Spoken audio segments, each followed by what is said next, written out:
പ്രിയമുള്ളവരെ, ബെറേഷിത്ത് എന്നാണ് ബൈബിളിലെ ആദ്യ പുസ്തകമായ ഉൽപ്പത്തിയുടെ ഹീബ്രു ഭാഷയിലുള്ള ശീർഷകം. ഈ പുസ്തകത്തിന് ഈ ശീർഷകം എപ്രകാരമാണ് ലഭിച്ചത് എന്ന് നിങ്ങൾക്കറിയാമോ?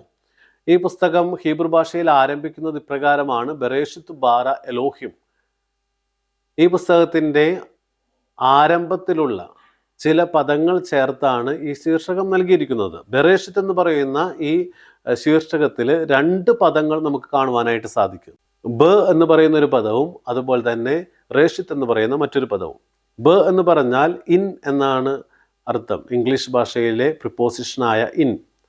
അതുപോലെ തന്നെ റേഷിത്ത് എന്ന് പറഞ്ഞാൽ ദ ബിഗിനിങ് എന്നാണ് അർത്ഥം. മലയാളത്തിൽ നമുക്ക് ആദിയിൽ, ആരംഭത്തിൽ, തുടക്കത്തിൽ എന്നെല്ലാം ഈ ശീർഷകത്തെ തർജ്ജമ ചെയ്യുവാനായിട്ട് സാധിക്കും. ഒത്തിരി കാര്യങ്ങളുടെ ആരംഭം ഈ പുസ്തകത്തിൽ നമ്മൾ കാണുന്നുണ്ട്. പ്രപഞ്ചത്തിൻ്റെ, സസ്യജന്തുജാലങ്ങളുടെ, മനുഷ്യൻ്റെ, അങ്ങനെ ഒത്തിരി കാര്യങ്ങളുടെ ആരംഭം നമ്മൾ ഈ പുസ്തകത്തിൽ കാണുന്നു. എന്നാൽ ഈ ആരംഭങ്ങൾ എല്ലാം ആരംഭം ഇല്ലാത്തവനിൽ നിന്നാണ് എന്ന് ഓർക്കണം. നമ്മുടെ കാരണവന്മാരെല്ലാം എല്ലാ കാര്യങ്ങളും പ്രാർത്ഥിച്ചുകൊണ്ട് തുടങ്ങുന്നത് നമ്മൾ കണ്ടിട്ടില്ലേ? ഇന്ന് നമ്മുടെ ഇടയിൽ മറ്റൊരു ട്രെൻഡ് രൂപം കൊള്ളുന്നുണ്ട്.